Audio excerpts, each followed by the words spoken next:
안녕하십니까. 하루의 경제 주식 마무리 경주마 이재용입니다. 오늘은 그래도 장이 살짝 반등을 좀 해줬는데 오늘 하루 어떠셨습니까? 그래도 여전히 갈 길이 멀죠. 그래서 경주마가 존재합니다. 경주마 함께 하시면서 국내외 장 한번 정리하고 분석하고 해보시기 바랍니다. 오늘 경주마 함께 달려줄 기수 여러분들을 소개해 드리겠습니다.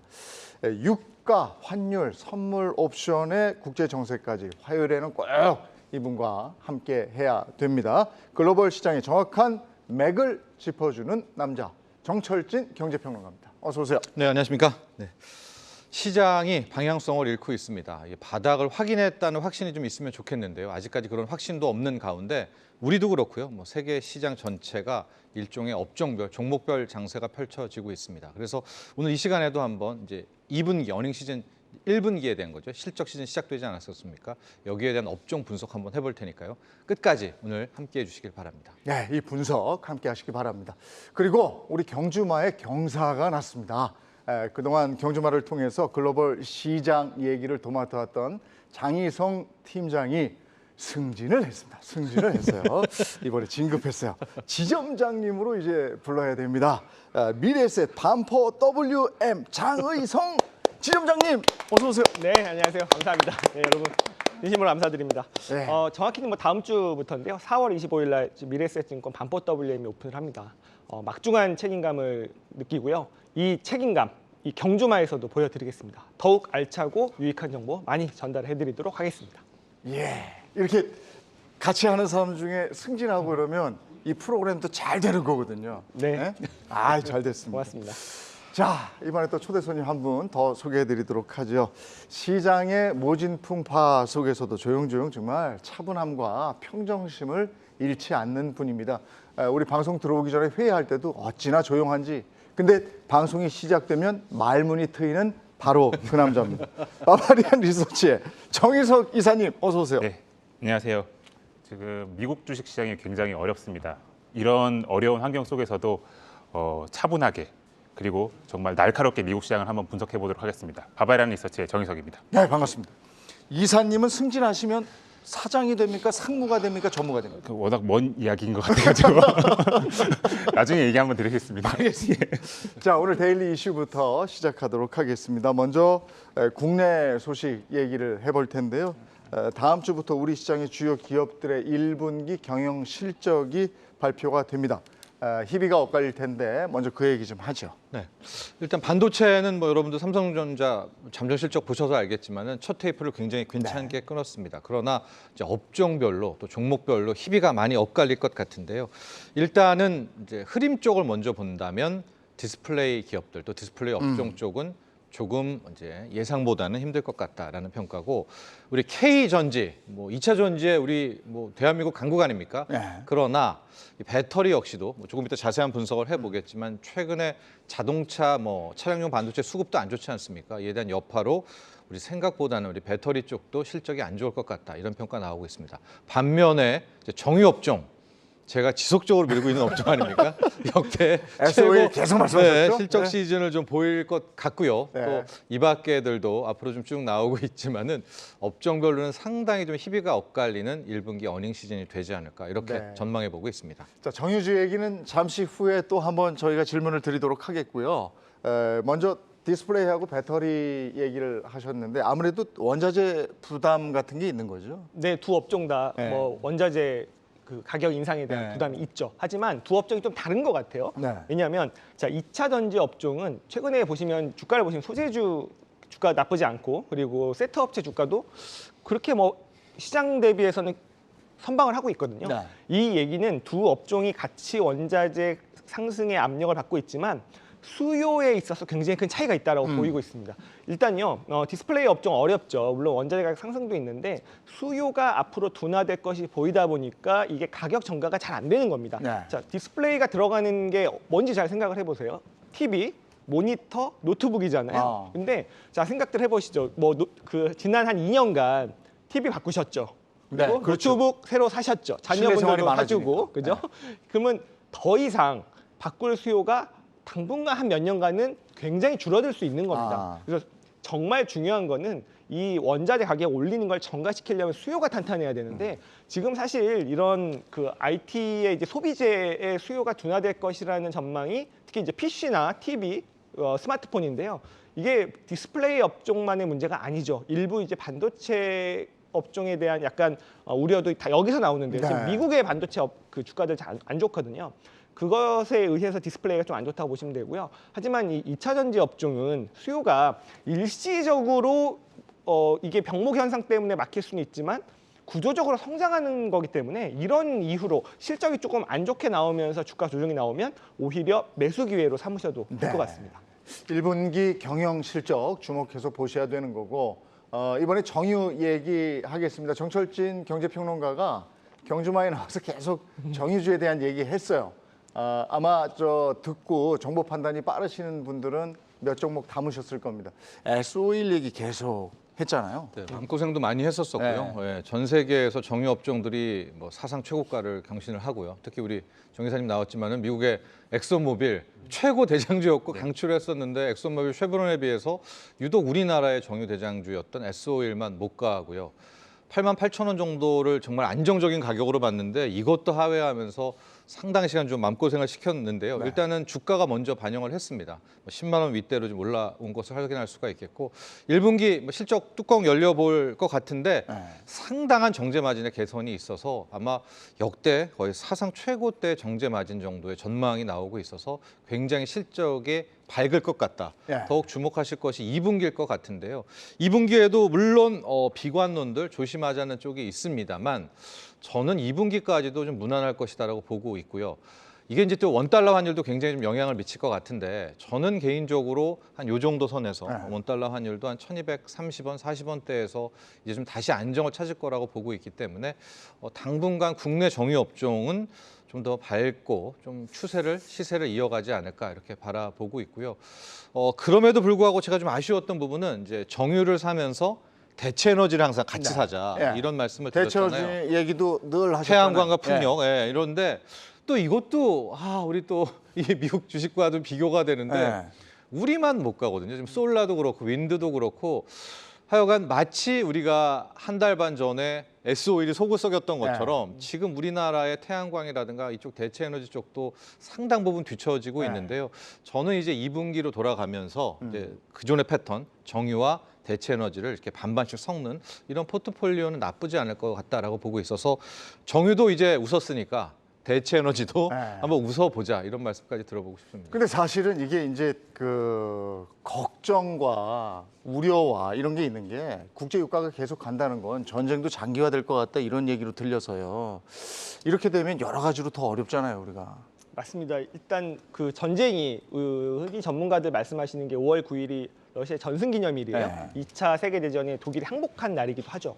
그때까지 어쨌든 뭔가를 만들어서 결과물을 만들어서 푸틴이 이제 종결을 시키려고 한다라고 하는데 그들이 원하는 게 또 만들어지고 있지 않죠. 우크라이나가 또 잘 항전을 하고 있어서 이게 길어진다라는 얘기가 조금씩 나오고 있습니다. 그렇다면은 어차피 지금 농산물이라는 거는 파종 시기가 지난 것 같아요. 이미 그리고 또 뭐 아르헨티나나 남미 쪽에 기후도 안 좋은 것 같고요. 그렇다면 유가라도 빨리 잡아야 되는데 전쟁이 길어지게 되고 이제 EU조차도 그 러시아산 석유의 금수 조치나 이런 것들이 행해지면 좀 더 길어지겠죠. 그렇게 되면 전반적인 경제는 안 좋고 하지만 또 반사수혜로 S-오일 같은 정유주들은 나쁘지 않을 수 있을 것 같은데요. 우리가 잠깐 처음에 개전했을 때 관심을 많이 가지다가 최근에 좀 관심들이 줄어들으셨는데 이 우크라이나 사태도 계속 관심을 좀 가져보셔야 될 것 같습니다. 네. 1분기 경영 실적에 주목하면서 정제 마진, 뭐 정유주 이런 부분까지 한번 살펴봤습니다. 이번에 미국으로 한번 건너가 볼게요. 우리가 어제 장이 열리자마자 리오프닝 주식이 쫙 위로 올라갔습니다. 근데 미국도 지금 리오프닝 주식에 주목하라 이러고 있는 거죠? 네, 맞습니다.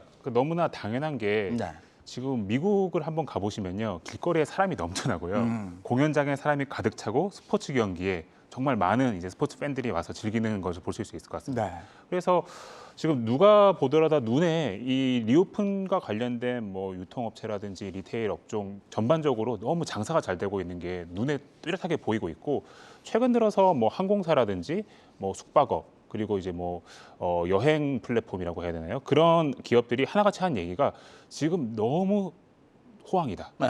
너무 상황이 좋다라는 이야기를 하고 있습니다. 특히 최근 2달 동안은 와 과거에 이렇게 좋았던 적이 있냐라고 할 정도의 그런 호황을 누리고 있기 때문에 지금 미국 시장에서도 리오프닝주에 대한 관심이 굉장히 높아지고 있다 네. 보시면 될 것 같습니다. 그러면 2, 4분기 실적 개선주를 주목해서 봐야 되겠네요. 1분기 끝났으니까. 네, 1분기는 끝났고 사실 1월 달에는 약간 오미크론의 영향이 조금 네. 있었습니다. 네. 그래서 실제로 이 지금의 이 좋은 분위기가 온전히 반영되는 분기는 2분기 네. 그리고 이제 3분기 정도다라고 보시면 될 것 같고요. 아마 이번 미국의 주요 기업들 실적 발표에서 리오프닝 관련 기업들이 자신들이 생각하는 올해 하반기 전망 이런 좋은 분위기가 계속이 될 건지 네. 혹은 일시적으로 좀 이렇게 이렇게 부풀어 올랐다가 꺼질 것인지 이런 전망들을 아마 제시를 해줄 거기 때문에 이번 분기 실적이 굉장히 중요하다고 저는 보고 있습니다. 오미크론 같은 게 또 나오지 않는다면 지금 분위기는 좀 지속될 거는 같잖아요. 근데 지금 사실 미국 시장 보시면 아시겠지만 굉장히 헷갈리는 구간이에요. 왜냐하면은 지금은 오미크론이 이제 수그러들고 네. 사람들이 여행 가고 싶잖아요. 네. 나가서 이제 외식하고 싶잖아요. 다 나온 겁니다. 근데 지금 변수가 되는 게 뭐냐면은 요즘 뭐 매크로 보시는 분들 이야기를 많이 하시잖아요. 경기도 나오려. 네. 그러니까 인플레이션이 너무 심해지다 보니까 이게 오히려 미국 경기, 전 세계 경제를 좀 억누르는 그런 위협이 되지 않을까라는 우려를 하고 있습니다. 그래서 지금 당장 눈에 보이는 거는 굉장히 좋지만 아마 경기가 생각보다 인플레이션 때문에 조금 안 좋아지면은 하반기는 좀 장담할 수 없겠는데라고 하는 보는 그런 우려의 시각도 분명히 존재하긴 합니다. 그러니까 무조건 긍정적으로 덤벼들어서는 네. 좀 곤란한 것도 있다. 그래서 지금 뭐 리오프닝 관련 종목을 보시면요. 지금 분위기만 보면 주가가 다 날아가 있을 것 같아요. 네. 근데 실제 종목의 주가 차트를 보면요. 그렇지도 않습니다. 아. 예. 그래서 이번 분기 실적을 업종별로 그러니까 리오프닝 관련된 기업들도 업종별로 다 다르고 다 테마도 다 다르기 때문에 업종별, 테마별, 기업별로 조금 분리해서 보시는 그런 전략이 필요하지 않나를 좀 보고 있습니다. 그러면 그거 한번 볼까요? 올해 1분기 S&P 500 컨센서스를 한번 보면서 설명을 좀 해주세요. 네. 네. 뭐 올해 1분기 S&P 500 기업들의 이제 실적 같은 경우에는 지금 보시면 아시겠지만 크게 나쁘지 않습니다. 네. 예. 보시면은 거의 모든 업종이 매출도 뭐 2자릿수 이상, 뭐 이익도 2자릿수 가까이 다 올랐죠. 뭐 특히 눈에 띄는 거는 뭐 최근에 인플레이션 환경 속에서 방금 평론가님께서 말씀해 주신 에너지 업종. 에너지가 예, 245.7. 어마무시한 지금 실적. 저래요. 어마무시한. 저랬어야 되는데. 예. 예, 실적도 이렇고 주가도 날아가고 있는 네. 상황입니다. 근데 그럼 뭐 에너지를 별개로 치더라도 다른 업종도 지금 분위기가 다 괜찮아요. 뭐 네. IT도 뭐 나쁘지 않고 헬스케어도 나쁘지도 않고 뭐 금융도 나쁘지도 않고 그런데 사실 지금 미국 시장의 분위기는 약간 이 실적과 동행하는 느낌은 안 듭니다. 그러니까 지금 시장에서 판단하고 있는 부분은 뭐냐면은 1분기 실적은 좋은 거 오케이 알겠는데 아까 제가 말씀드린 네. 2분기 이후에 혹시 나타날지도 모르는 그런 인플레이션발 경기 둔화에 대한 우려 그 부분이 지금 미국 시장을 조금 누르고 있는 게 아닌가라는 생각을 하고 있고요. 뭐 그럼에도 불구하고 뭐 미국 기업들의 실적은 나쁘진 않다 정도로 정리할 수 있을 것 같습니다. 에너지와 산업재를 지금 보니까 쫓기는 좀 무리가 있는 것 같아요. 너무 올라가. 일단은 이게 이제 지속성이 있느냐가 네. 중요한데요. 뭐 이게 피크아웃에 대해서도 항상 우려를 하셔야 될 것 네. 같고 아까 말씀하셨듯이 이제 전쟁이 좀 이어지면은 한 2분기까지는 더 갈 수 있을 텐데요. 근데 항상 피크아웃 우려는 좀 고민을 하셔야 되고요. 이 에너지가 보시면은 그 네. 실적이 어마어마하잖아요. 우리나라랑 미국의 에너지 차이 딱 그건 것 같아요. 우리나라 정유사들은 비싸게 사서 더 비싸게 팔고 있죠. 네. 근데 미국의 에너지 기업들은 그냥 캔에서 비싸게 네. 파는 거기 때문에 그게 이제 약간 차이가 있는 것 같고요. 그리고 뭐 산업재 같은 경우도 지금 일단 투자를 많이 하고 있으니까 이 산업재는 소비재의 반대말이라고 생각하시면 돼요. 네. 물건을 만들어서 소비자들이 사용하게 파는 거면 소비재고 물건을 만들어서 그걸로 또 뭔가를 만드는 거, 뭐 네. 건설이라든지 기계 이런 게 산업재인데 이쪽들은 지금 호황입니다. 어쨌든 호황인데 이 피크아웃에 대한 우려를 좀 고민하셔야 되고 지금 보시면 금융주가 또 의외로 실적이 1분기가 좀 안 좋게 아니 나오는데 저는 이게 의외인 게 금리가 인상되고 이러면은 네네. 그 은행주들, 금융주들이 이익을 좀 보는 거 아닙니까? 어떻게 마이너스 24.2가 나와요? 그렇죠. 이게 왜냐하면 작년에 실적이 너무 좋았어요. 그래서 금융주들 지금 보면 실적 발표가 다 나왔습니다. 이게 보면 이게 JP 모건이나 뭐 뱅크 오브 아메리카 보면 이게 예상치보다는 조금 잘 나왔는데 네. 근데 이게 어쨌든 둔화되고 있거든요. 가장 큰 차이는 이걸라고 보시면 돼요. 이게 원래는 이자이익이 좀 둔화될 거라고 봤는데 왜냐하면 그 어쨌든 장단기 금리 차가 거의 붙었잖아요. 그러다 보니까 이거를 공식이 맞진 않지만 이걸 예대금리 차로 생각한다면은 그 마진이 좀 줄어드는 것도 있고 더 큰 거는요. 작년에 실적이 엄청 좋았던 거는 충당금이라고 해서 손실을 볼 수 있을 대출을 회수하지 못할 수 있는 거를 쌓아놨다가 네. 왜 쌓아놨겠어요?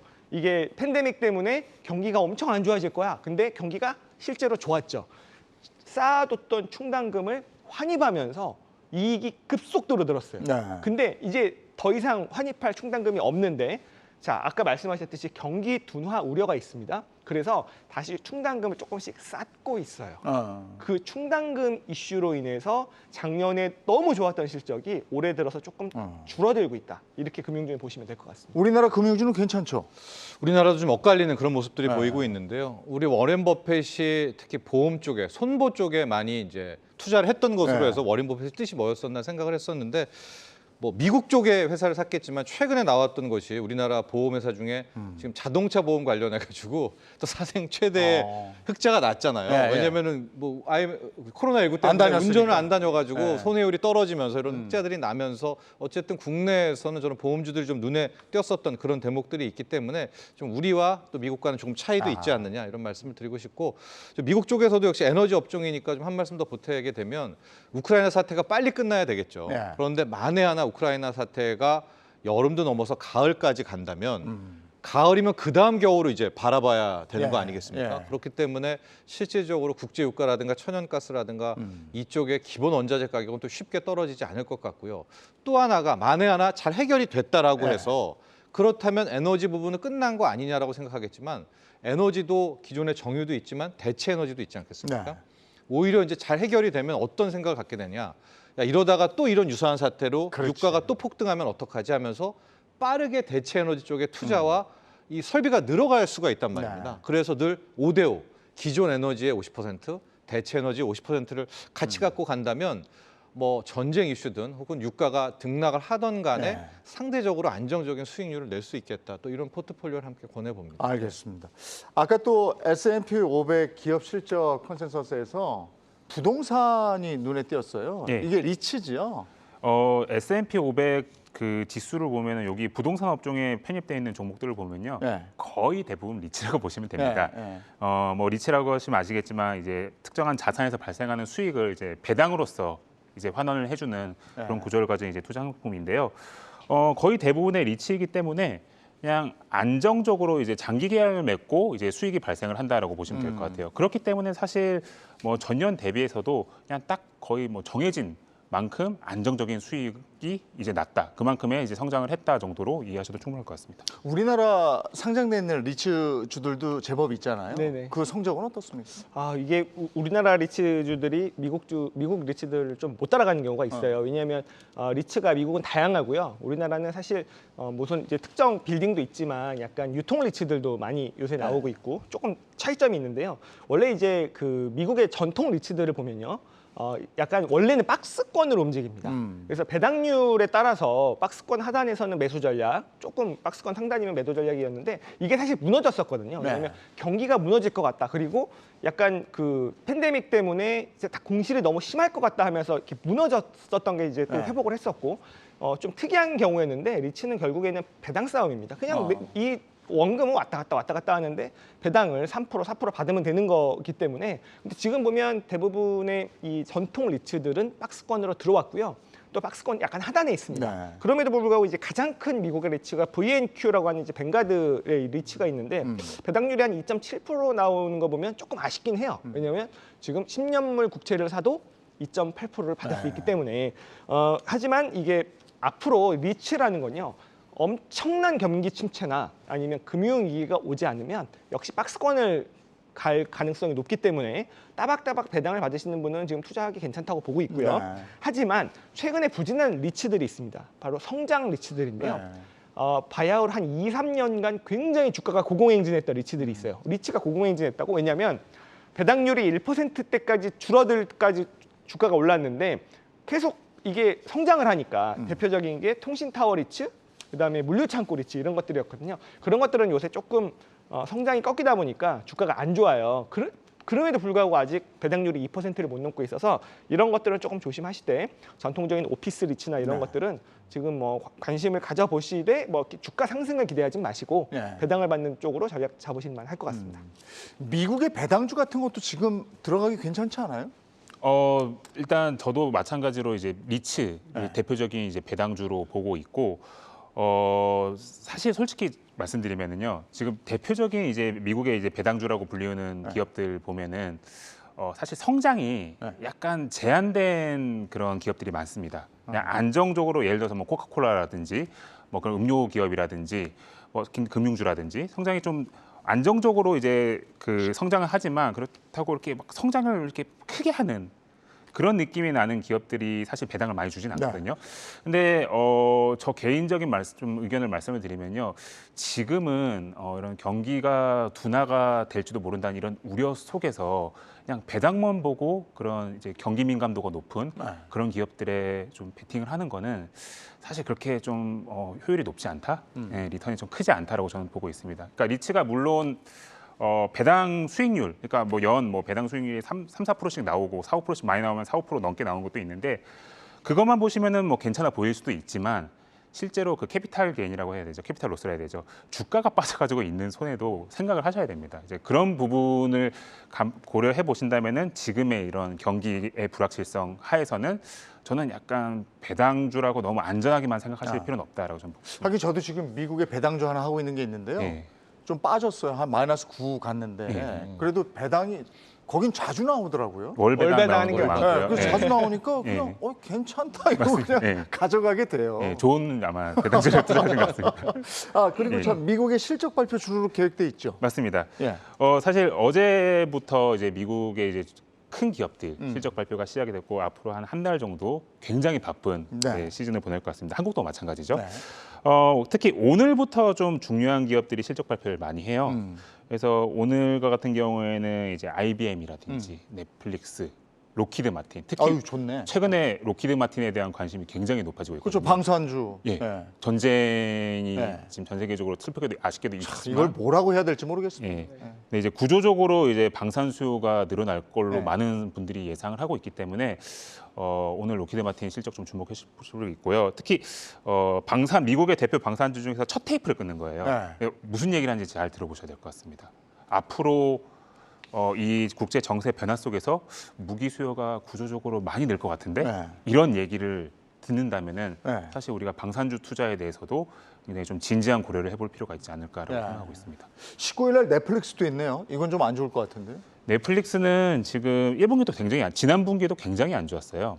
넷플릭스의 가장 큰 문제가 뭐냐면은 가입자가 줄어들고 있습니다.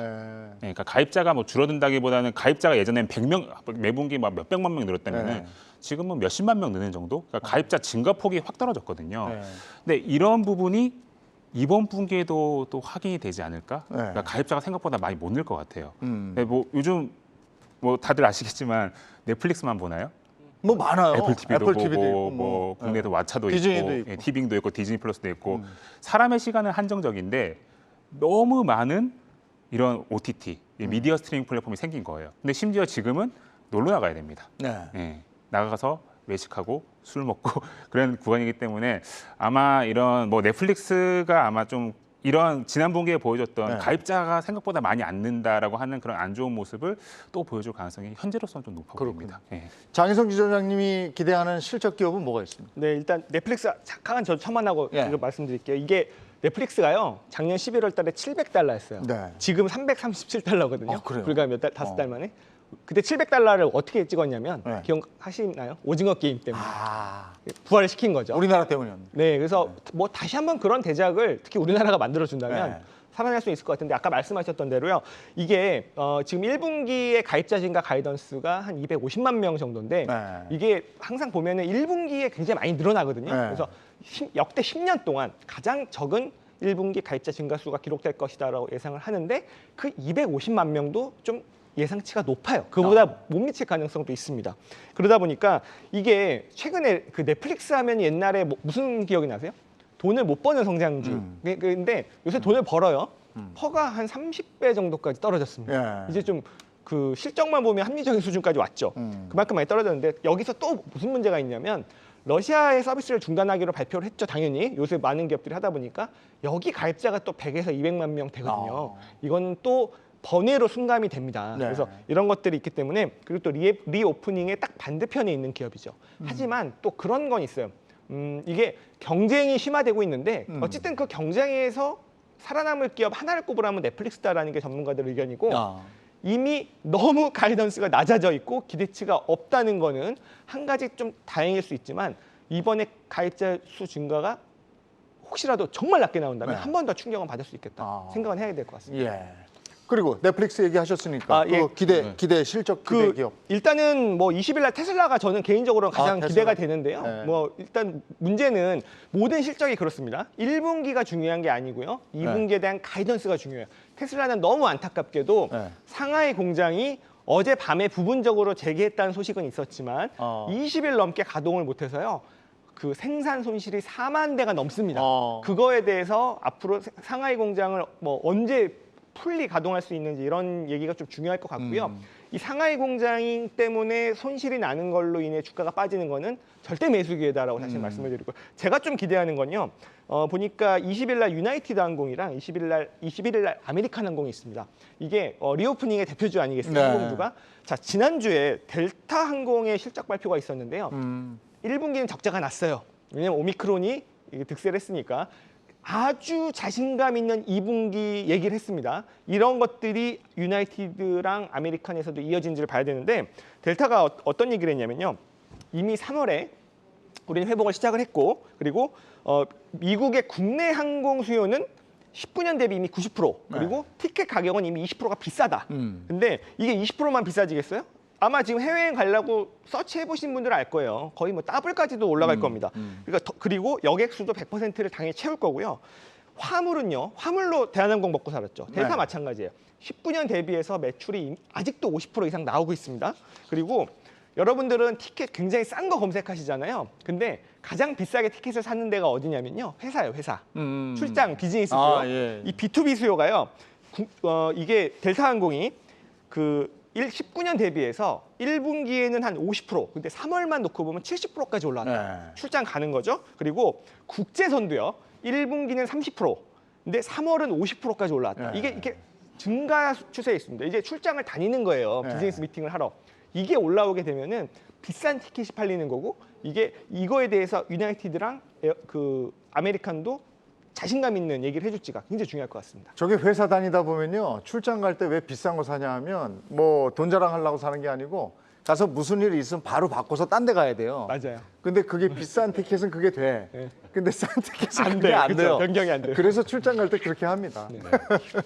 저는 이제 주목하고 있는 네. 게 오늘 밤 내일 새벽쯤 되겠죠. 이제 록마라고 불리는 우리 서학개미 사회 로키드 마틴입니다. 네. 로키드 마틴이 참 언급하기도 죄송스러운 부분이 있죠. 우리가 마치 네. 코로나19 때 이제 그렇죠. 코로나 관련주를 투자한 것처럼 로키드 마틴을 투자한다거나 주목하면 이게 이제 전쟁이 더 일어나기를 원하는 것처럼 어떤 그런 부담감이 분명히 있기는 합니다. 근데 이제 제가 최근에 유가나 에너지 때문에 어쩔 수 없이 이제 국제 정세들을 많이 좀 살펴보게 되면은요. 지금 우크라이나도 문제지만 이 전쟁이라는 것이 늘 전염성이 있거든요. 네. 근데 최근의 흐름이 이제 이란을 미국이 어찌 됐건 좀 핵 협상 타결 이런 빌미로 이란산 원유를 꺼내기 위해서 좀 많이 봐주려고 한단 말입니다. 네. 여기를 지금 이스라엘이 굉장히 강력하게 지금 막고 있습니다. 그러니까 실은 우크라이나도 문제지만 정말 더 큰 전쟁의 위험은 이제 네. 이란 이스라엘의 대결 부분인데 여기도 최근에 굉장히 좀 흔들리는 조짐들이 함께 나오고 있거든요. 그래서 오늘 밤 내일 새벽에 이제 로키드 마틴 실적 나오고 나서 아마 이제 2분기 가이던스도 얘기하고 뭐 무기 판매 이런 얘기도 나오게 될 것 같은데 저는 차트나 이런 것들을 봤을 때 아직 로키드 마틴이 꺾일 것 같지는 않은 분위기거든요. 그래서 아마 오늘 밤 내일 새벽에 나올 이 로키드 마틴의 실적도 상당히 좀 주목할 만하다 이런 말씀드리고 근데 싶습니다. 우리가 러시아 우크라이나 전쟁을 보면서 또 하나 느끼는 것은 내 나라가 자국이 힘을 갖추지 않으면 당하겠구나 이런 생각을 많은 나라들이 하게 된 것 같아요. 그래서 방산주가 그동안 좀 소외돼 있다가 요즘에 방산주에 주목하는 분위기가 좀 있습니다. 자, 그러면 이사님은 어떤 실적 기대 기업을 추천해 주시겠습니까? 저는 뭐 기대한다기보다는 뭐 요즘 워낙 미국 시장이 분위기가 안 좋기 때문에 한번 이제 이 경제 환경을 한번 체크해 볼기에 네. 굉장히 좋을 만한 기업 하나를 좀 주목을 하고 있습니다. 22일 날 실적을 발표하는 아메리칸 익스프레스 신용카드 회사라고. 카드 회사인데. 네, 카드 회사잖아요. 뭐 간단하게 말씀드려서 그냥 뭐 미국의 지금 현재 소비 상황이 어떤지를 네. 단적으로 알 수 있는 1분기 상황이 어땠고 그리고 분명히 2분기 그리고 올해 하반기에 대한 그런 전망을 회사가 생각하는 전망을 얘기해 줄 거기 때문에 네. 이 카드 회사가 얘기하는 내용을 들으면은 아마 이제 투자하시는 데 많이 도움이 되지 않을까. 예, 그래서 아메리칸 익스프레스는 이제 투자자분들이 꼭 한번 챙겨 보셨으면 네. 좋겠다라는 생각. 그리고 사람들이 다니면 항공주 아까 잠깐 말씀을 해주셨지만 에어비앤비 같은 것도 좋지 않아요? 예, 에어비앤비는 이제 대표적인 이제 리오프닝 수혜주다라고 보시면 될 것 같고요. 저는 뭐 예전에 방송 한번 나와서 말씀드린 적이 있는데 미국 시장에서 투자할 만한 그 리오프닝 수혜주는 단순히 경제가 재개된다, 리오픈이 된다라고 네. 하는 컨셉으로 접근하시면 안 되고요. 네. 리오픈이 되었을 때 코로나 이전보다 회사가 더 좋아지느냐, 안 좋아지느냐 이거를 보셔야 됩니다. 코로나 이전보다 회사가 리오픈이 된 이후에 더 좋아진다라고 네. 하면은 굉장히 좋은 투자할 만한 기업이다라고 저는 생각하고 있고 가장 대표적인 기업이 저는 에어비앤비다라고 생각하고 있습니다. 에어비앤비는 지금 여행 수요가 이제 폭발적으로 퍼지면서 지금 굉장히 트래픽이 좋아요. 부킹 뭐 예약 실적이라든지 예약 그 수치들을 확인을 해보면 굉장히 사실 2018년도보다 더 좋게, 2019년보다 더 좋게 나오고 있다라고 하거든요. 근데 이제 이런 트렌드가 앞으로 지속이 될 가능성이 꽤 있는 게 뭐냐면요. 지금 여행 예약의 상당 부분이 한 달 이상의 장기 숙박 예약이 되고 있습니다. 그러니까 이게 단순히 예전에 우리가 생각해 보시면은 1년 동안에 11개월 열심히 일하다가 딱 1개월 시간 내 가지고 뭐 해외 여행을 가든 뭐 이렇게 휴가를 갔었잖아요. 근데 그게 아니고 지금 특히 MZ 세대들은 그냥 한 달 1년 동안 한 3개월 정도를 어디 여행 가서 놀면서 일하면서 그냥 장기 숙박 비중이 굉장히 여행 산업에서 늘어나고 있기 때문에 이제 여행의 방식이 바뀌었다. 예, 그러니까 장기로 간다. 간단히 말해서 여행 일과 어찌 싫어하시는 분들도 굉장히 네. 많은데 일과 그 레저, 일과 여가가 약간 하이브리드하게 혼합이 되면서 그러니까 예전에 왜 우리가 태국 같은 데 가보면 그 서양인들 와가지고 온 지 석 달 됐다고 그래서 깜짝 일 안 해요. 그랬더니 그 정도 휴가 즐긴다는 거지. 맞습니다. 그게 이제 전 세계가 보편적으로 그렇게 된다. 그래서 미국의 지금 IT 기업들이 가장 골치 아픈 게 네. 이 재택근무를 안 해주면은 예, 그 회사 안 들어가려고. 근데 우리나라도 그렇대요. 우리나라도 지금 그런 트렌드가 나오고 있잖아요. 그래서 요즘 젊은 친구들은 휴양지 가서 어디 뭐 강릉 거기서 일하는 거야. 거기서 이제 재택근무를 충분히 일할 수 거기서 있죠. 지금 IT 인프라도 너무 발전되다 보니까 거기서 일하고 뭐 서핑도 하고 뭐 관광도 하고. 근데 그래도 효율이 나오니까. 네. 그러니까 그런 트렌드가 지금 계속 퍼지고 있는데 사실 그런 트렌드 속에서 숙박업소 구하려고 하면 호텔을 구하겠어요? 그렇죠. 네. 길게 가려면 에어비앤비를 많이 선호하잖아요. 그러니까 그런 트렌드가 전 세계적으로 나타나고 있기 때문에 저는 여러 가지 리오프닝 수혜주 중에서 에어비앤비를 좀 많이 관찰하고 있습니다. 저도 에어비앤비 보고 있는 포인트 하나 말씀드리면요. 자, 에어비앤비는요. 방이 없잖아요, 방이. 예. 자기들이 갖고 있는 게. 예. 자, 그러면은 안 좋았을 때를 보자고요. 자, 손님이 없어요. 그러면은 에어비앤비는 그냥 빵이면 되는데 네. 호텔은 어떻게 되죠? 마이너스예요. 유지비가 드니까. 그렇죠, 유지비가 되니까. 자, 그런데 좋을 때로 가볼게요. 손님이 넘쳐요. 네. 근데 호텔은 방이 100개 있다고 해볼게요. 101명째 받을 수 있어요, 없어요? 못 받죠. 에어비앤비는 무한 확장이 되는 거죠. 그게 에어비앤비의 또 포인트라고 보시면 돼요. 그러네. 그러면 에어비앤비는 장기적 관점에서 봐도 되겠네요. 네. 장기 투자하기에 굉장히 적합한 종목이 그래요. 아닌가 생각하고 있습니다. 그럼 미국 얘기 하는 김에 하나 더 해볼게요. 아까 지점장님도 저 테슬라 얘기 잠깐 했는데 그 테슬라가 이제 천슬라 되고 뭐 왔다 갔다 하는데요. 근데 테슬라 주인은 네. 뭐 주인이라고 표현하기 좀 그런데 오너. 이건 오너는 네, 창업자. 자꾸 딴 데 신경 쓰는 것 같아요. 예, 이게 그 트위터 최근에 네. 이슈가 있었죠. 트위터를 이제 인수를 하겠다. 네. 내가 트위터의 내가 테슬라의 오너이기도 하지만 트위터의 오너까지 되겠다라는 이야기를 네. 했었죠. 그래서 지금 테슬라 주주분들은 좀 불안해하실 수도 있을 것 같아요. 네. 일론 머스크가 사실 신경 쓴 게 굉장히 많잖아요. 네. 전기차도 만들어야 되고 아니 그리고 뇌를 어떻게 태양광 패널도 만들고 영생에 대해서도 신경을 쓰더라고요. 로켓도 쏴야 되고 인공위성도 만들어야 되고 근데 거기다가 이제 뭐 SNS 소셜 미디어 플랫폼까지 네. 자기가 이제 관리를 해야 된다고 하니까 걱정이 많고 그리고 또 트위터를 인수하는 자금이 네. 혹시 일론 머스크가 가지고 있는 테슬라 주식을 팔아서 그럴까봐 마련하는 거 아니냐라는 그런 불안감도 있죠. 또 갑자기 그럴 수도 있는 거니까. 예, 충분히 그럴 그렇죠? 충동성이 있으신 네. 분이라고 저는 생각하고 있는데 그래서 트위터에 대한 그러니까 일론 머스크가 트위터를 이제 가져가는 거에 대한 이제 불안감이 좀 높아지고 있는 것 같습니다. 근데 사실 이거를 솔직히 뭐 왜 일론 머스크가 트위터를 인수하려 할까를 그냥 단적으로 뭐 이 이유는 이겁니다라고 얘기하기는 쉽지 않을 것 같아요. 근데 이제 여러 정황들을 생각을 해보면요, 두 가지라고 저는 보고 있는데 첫 번째 현실적인 이유가 하나가 있습니다. 그게 뭐냐면은 일론 머스크가 지금 미국 증권 거래소랑 엄청 싸우고 있습니다. 트위터 때문에. 네. 그러니까 일론 머스크가 과거에 트위터에 막 이상한 소리를 많이 썼어요. 네. 예, 주주들의 이제 가치를 약간 훼손할 네. 법한 충분한 그런 이상한 내용들을 많이 써가지고 그거를 이제 미국 증권거래소가 계속 경고를 하고 벌금도 때리고 경고를 했는데 지금 굉장히 좀 첨예한 소송 같은 게 붙어 있다고 보시면 될 것 같거든요. 그래서 자칫 잘못하면은 미국 증권거래소가 트위터한테 일론 머스크도 트럼프 대통령처럼 계정을 삭제해 버려라 이럴 수도 있습니다. 네. 근데 그거를 안 당하기 위해서 트위터를 인수하는 거다. 라고 하는 그런 이야기도 있습니다. 근데 이거를 현실적으로 한번 보셔야 되는 멋지다. 삶이 멋져. 네. 근데 왜냐면은 그게 일론 머스크 입장에서는 트위터가 자기가 이제 그 발언의 자유를 구현할 수 있는 그런 네. 좋은 플랫폼이라고 생각하기도 하고요. 그리고 네. 또 이것도 현실적으로 보셔야 되는 게 테슬라라고 하는 회사는 마케팅 비용을 굉장히 안 쓰는 회사예요. 네. 그냥 광고도 많이 안 하잖아요. 거의 못 보셨던 거예요. 맞아요. 대부분 다 트위터로 많이 합니다. 네. 일론 머스크의 한마디 한마디. 뭐 자율주행 업그레이드가 됐습니다. 그러면 또 열광하고 막 사람들이 테슬라 자동차를 좋아하는 거잖아요. 그러니까 그런 부분에 있어서도 트위터라는 그런 플랫폼은 일론 머스크한테도 굉장히 도움이 되기 때문에 어쨌든 일론 머스크 입장에서는 미국 증권거래소가 자꾸 트위터 가지고 자기한테 딴지 거는 게 싫어서 아마 트위터를 이제 내가 그냥 인수해버리겠다라고 하는 그 의도도 저는 충분히 있다 그 생각합니다. 트위터를 인수한 다음에 트럼프 계정을 다시 개설하면 네.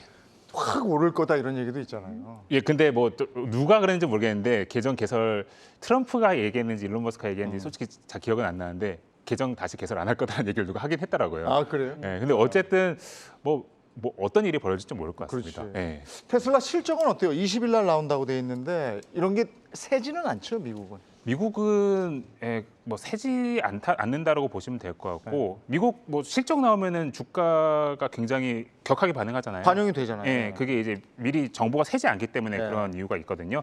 어쨌든 테슬라 실적으로 다시 돌아오면요, 우리가 이제 인도량은 이미 확인했습니다. 전기차 1분기 네. 때 잘 팔았고요. 그래서 이게 조금 더 관심을 좀 많이들 가지시는 것 같은데 네. 지금 단기적으로 이번 실적만 놓고도 봤을 때 약간 좀 불안한 거는 비용이 네. 많이 올라갔다는 거. 이번 1분기 때 원가 부담이 많이 생긴 거죠. 원재료 부담이. 그래서 그 부분이 얼마만큼 테슬라가 잘 소화했는지 이때까지는 굉장히 잘해왔었는데 그 부분을 조금 주목해 보실 필요가 있을 네. 것 같고, 그러니까 큰 틀에서 저는 테슬라가 지금 걷고 있는 이런 기업 성장의 흐름에서는 크게 벗어난 실적은 안 나올 거라고 생각하고 있습니다. 근데 테슬라 얘기하면 우리나라 2차 전지주가 움직이잖아요. 네. 근데 우리나라 2차 전지주들은 양극재 가격이 완전히 올라가지고 네. 어때요? 지금 뭐 니켈, 코발트, 네. 망간 그리고 리튬까지 네. 이제 엄청나게 가격이 올라가고 있는데요. 그러면은 사실 이거를 결국에는 아까 말씀드렸듯이 가격을 전가시킬 수 있느냐 없느냐가 되게 중요하단 말이에요. 네. 최근에 우리나라 대표적인 양극재 업체인 뭐 LNF나 에코프레임 BM 보시면 주가가 그렇게 나쁘지 않습니다. 특히 LNF는 이제 테슬라향 납품을 하기 때문에 그런 수혜도 받고 있는데요. 그 얘기는 뭐냐면 이거를 그 우리가 이제 삼성 SDI나 그 이제 LG 에너지 솔루션 같은 업체에 전가를 하고 있다는 거죠. 네. 이 양극재 업체들은요. 그러면은 이게 어떻게 그렇게 됐냐? 옛날 같으면 상상을 할 수 없는 일이죠. 네. 우리가 뭐 삼성전자라든지 이런 대기업의 그 소재나 부품을 납품하는 업체들이 가격 전가력이 있다고. 근데 이 기업들이 이제 그런 좀 파워가 생긴 거는요. 뭐 노스볼트라든지 이거를 아니면 시도하는 그 외국의 완성차 업체라든지 이런 업체들이 공급선이 다변화됐기 때문에 이들이 약간 파워가 생겼어요. 그래서 그걸 전가를 시키고 있고요. 그렇다면 2차 전지 세트 업체들이 완성차 업체의 가격을 전가시킬 것이냐? 네. 어느 정도 전가를 시킬 거라고 보고 있습니다. 그래서 이 지금 최근에 우리나라 2차 전지 세트 업체들도요. 주가가 이렇게 막 하락하고 있지는 않아요. 반등을 어느 정도 한 상황에서 횡보를 하고 있고요. 그렇다면 이 그 2차 전지 양극재 소재의 가격이 올라가는 거에서 전가를 못 시키는 업체는 완성차 업체일 가능성이 높습니다. 배터리는 비싸게 사오는데 근데 유일하게 완벽하게 극복하는 업체가 테슬라고요. 네. 근데 좀 안타까운 거는 지금 이 판매가 되는 테슬라 잠깐 첨언을 드리면 지금 판매하고 있는 차는 6개월에서 1년 전에 산 사람들의 납품이 나가고 있잖아요. 테슬라가 가격을 올렸어요. 그 매출은 6개월에서 1년 뒤에 나와요. 그래서 약간 지금 그래서 비용 문제가 있을 수 있지만 극복이 될 문제고요. 다른 완성차 업체들은 전기차 가격을 못 올립니다. 네. 그래서 이거를 결국 떠안는 거는 테슬라를 제외한 전기차 완성차 업체들이 좀 떠안지 않을까 예. 그렇게 봐야 될 것 같습니다. 그래 지금 말씀 나온 게 이제 가격 전가라는 게 가격 결정력을 내가 갖느냐 못 갖느냐 그거 있잖아요. 근데 테슬라는 그게 온전히 자기한테 있다고 그래요. 그래서 모델 3라든지 Y라든지 이런 것들 가격을 막 올렸는데 이제는 관건이겠어요 그런 것들이. 그렇습니다. 우리가 과거 한 3년 전 코로나19 이전만 해도 이런 게 있잖아요. 고물가주, 저물가주에서 네. 인플레이션을 뭐 수혜를 보는 기업, 인플레이션에 뭐 손해를 보는 네. 기업을 줄줄이 외웠습니다. 마치 뭐 역사 공부하듯이 외웠는데요. 이젠 그렇게 외우시면 큰일이 나고요. 어떻게 외우셔야 되냐면 방금 이겁니다. 네. 이 가격 전가력. 네. 물가가 올랐잖아요. 인플레이션이잖아요. 네. 이걸 그대로 타인, 다른 업체, 다른 소비자에게 넘겼을 때도 통하느냐 마느냐가 네. 고물가주와 저물가주를 가르는 아주 결정적인 요소다. 그렇기 네. 때문에 이제 그걸 기계적으로 암기하지 마시고요. 네. 그냥 과거 같으면 테슬라가 인플라 해지 능력이 없다고 봐야 되거든요. 네. 예. 근데 지금은 대표적인 고물가주잖아요. 30% 가격을 올려도 매출이 더 잘 나오면 이거 사잖아. 이건 인플레이션 주죠. 네. 예, 그렇기 때문에 가격 전가력이 인플레이션 시대에 저는 상당 부분에 이제 필요한 능력이고 네. 그렇게 우리가 새롭게 인플레이션 관련주들을 이제 파악해야 된다라고 볼 수가 있겠죠. 미국 주식 중에 그런 게 뭐가 있을까요? 기업으로 주목해 볼까요 그러면? 그 방금 평론가님 말씀해주신 고물가주, 저물가주를 가르는 간단한 기준 하나를 좀 먼저 한번 말씀드리고 싶은데 이건 좀 약간 웃자고 하는 소리인데 욕하면서 사는 기업을 선택하시면 고물가주입니다. 네. 욕하면서도 내가 이거 써야 되는 네, 거야. 테슬라 가격을 올리는데 그래도 테슬라 가격 차 사고 싶다. 애플 뭐 애플이네 애플. 네. 네. 그래서 한번 내가 어떤 제품을 살 때 네. 내가 욕하면서도 이걸 사고 있으면 아하. 그 기업은 약간 고물가주에 가까울 느낌이 있고요. 약간 애매한 제품과 같은 경우에는 사실 그 카테고리에 들어가지가 않죠. 아하. 조금 이렇게 직관적으로 한번 생각해 보시는 것도 좋은 것 같고요. 제가 이제 미국 시장에서 주목하고 있는 그 가격 결정력이 있는 기업은 사실 가격 결정력이 생길지도 모르는 기업에 대해서 오늘 좀 말씀을 드려보려고 하고 있어요. 리튬 광산 기업입니다. 리튬 광산. 네, 지금 2차 전지랑 뭐 비슷한 예. 그 같은 맥락인데 지금 리튬 가격이 작년을 거치면서 작년 하반기 거치면서 엄청나게 많이 올랐어요. 네. 이게 이렇게 올라도 되나 싶을 정도로 4-5배 이제 국제 시세가 올랐는데 그래서 리튬 광산, 리튬 염호를 가지고 있는 기업들의 실적이 굉장히 좋을 줄 알았거든요. 예. 근데 지난 분기 때 막상 까보니까 네. 생각보다 안 좋았어요. 그래요. 네, 생각보다 안 좋았어요. 왜 안 좋지? 하고 막 이렇게 고민을 하고 이제 회사랑 얘기를 하고 봤더니 가격을 결정하는 구조가 그들은 대부분 다 장기 계약을 맺고 있어요. 네. 그러니까 자기들이 리튬을 이제 광산에서 캐내가지고 뽑아내서 그거를 이제 판매할 거 아니에요. 네. 근데 그거를 2018년도, 2019년도에 장기로 한 2-3년치 이렇게 고정으로 해가지고 그걸 공급하고 있었던 거예요. 그러니까 지금 글로벌 시세는 리튬 가격이 굉장히 치솟고 있는데 저기 지금 그래프 보면 노란색이 리튬 가격이에요. 확 올랐죠. 네. 예. 실제 저 리튬을 팔고 있는 기업들은 미국 기업들은 저 가격으로 판매를 못 하고 있었던 겁니다. 과거에 정해졌던 좀 낮았던 가격으로 네. 정해져 있었는데 저 가격 협상을 아마 올해 그리고 내년에 본격적으로 다시 많은 물량을 할 가능성이 높아집니다. 그래서 이제 리튬 기업들 입장에서도 생각을 하겠죠. 그러니까 예전에는 왜 그렇게 가격을 낮게 설정했냐면은 사실 리튬 가격이라는 게 지금이야 뭐 엄청나게 많이 올라간 것처럼 보이지만 이게 등락이 있었어요. 그러니까 그런 리튬 광산 기업들 입장에서는 너무 등락이 있으니까 고정 가격을 맞추고 싶겠죠. 안전한 가격. 근데 지금 같은 경우 보시면은 전 세계 모든 완성차 기업들이 다 전기차를 만들고 리튬이온 배터리가 다 필요한 상황이니까 지금은 그냥 우리 그냥 가격 엄청 높게 받을 거야. 이렇게 배짱을 이제 내밀 수 있는 그런 구간이 됐고. 그 리튬 광산 제일 큰 거 가지고 있는 회사 하나만 좀. 예, 2개가 이제 미국에서 대표적인 종목인데 알버말이라고 하는 종목이 알버말이? 알버말. 알버말. 예, 그리고 리벤트라고 하는 종목이 있습니다. 리벤트. 예, 두 종목이 있는데 근데 그래서 아마 올해 내년도에 좀 가격이 평균 단가가 좀 많이 오를 수도 충분히 있다라고 저희는 좀 보고 있습니다. 근데 다만 사실 비즈니스 하시는 분들 입장에서는 사실 그렇게까지 높게 안 가져갈 수도 있다고 저는 충분히 생각하고 있어요. 보수적으로 좀 약간 보수적인 기업들이기 때문에 기본적으로 그래서 이번 아마 5월 초에 이 두 기업이 실적 발표를 하거든요. 이 실적 발표 때 앞으로의 가격 협상을 어떻게 해 나갈 건지에 대한 방향성을 또 얘기해 줄 가능성이 높습니다. 기억은 하고 있어야 되겠네요. 네. 알버말 리벤트라는 기업. 물론 그냥 지금의 낮은 가격이랑 거의 비슷하게 또 협상을 할 수도 있어요. 그러면 사실 좀 투자 매력도가 많이 떨어지는 거죠. 그렇죠. 네, 그래서 어쨌든 실적 발표를 좀 유심히 지켜봐야 되는 거고요. 이걸 또 왜 유심히 지켜봐야 되냐면요. 리튬 광산 업체들이 가격을 확 올리잖아요. 네. 2, 3년짜리.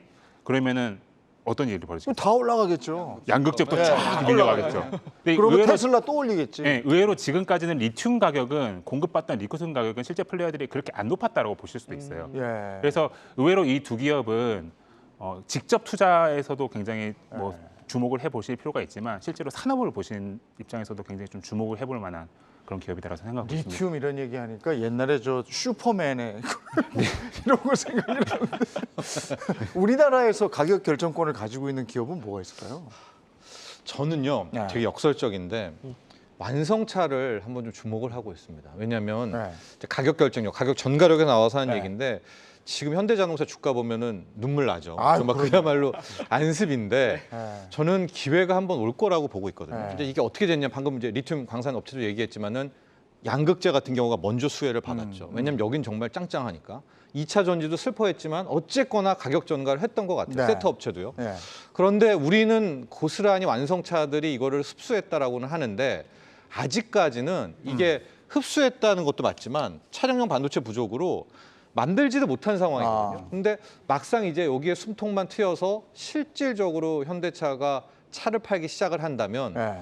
저는 가격은 100% 올릴 거고요. 네. 이걸 소비자가 받아들일 것 같거든요. 네. 그래서 양극단을 같이 가져가면 어떨까? 리튬 광산도 좋지만 네. 소위 말하는 제일 끝단에 있는 뭐 제가 보기에 이 에코프롬 같은 이제 양극재는 한번 시세가 난 것 같아요. 세트 업체도 된 것 같고 그동안에 가장 미운오리 새끼였던 완성차가 저는 마지막에 가격 전가를 한번 한 다음에 시세를 줄 수 있지 않을까라고 해서 네. 저는 차라리 우리나라의 뭐 현대차, 완성차를 또 국내에서는 이렇게 보고 있습니다. 사실 지금 많이 떨어져 있어요. 오를 기미가 안 보이는데 네. 현대차, 기아차 같은 경우에는 지금 국제 모터쇼 같은 데서 반응 좋거든요.